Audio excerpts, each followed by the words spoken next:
الرحمن الرحيم ألف لام ميم ذلك الكتاب لا ريب فيه هدى للمتقين الذين يؤمنون بالغيب ويقيمون الصلاة ومما رزقناهم ينفقون والذين يؤمنون بما أنزل إليك وما أنزل من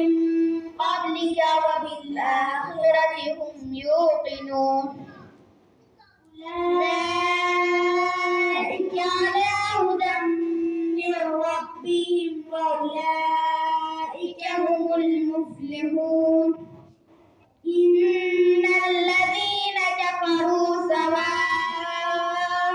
عليهم أأنذرتهم أم لم تنذرهم لا يؤمنون ختم الله على قلوبهم وعلى سمعهم وعلى أبصارهم غشاوة ولهم عذاب عظيم ومن الناس من يقول آمنا بالله وباليوم الآخر وما هم بمؤمنين يخادعون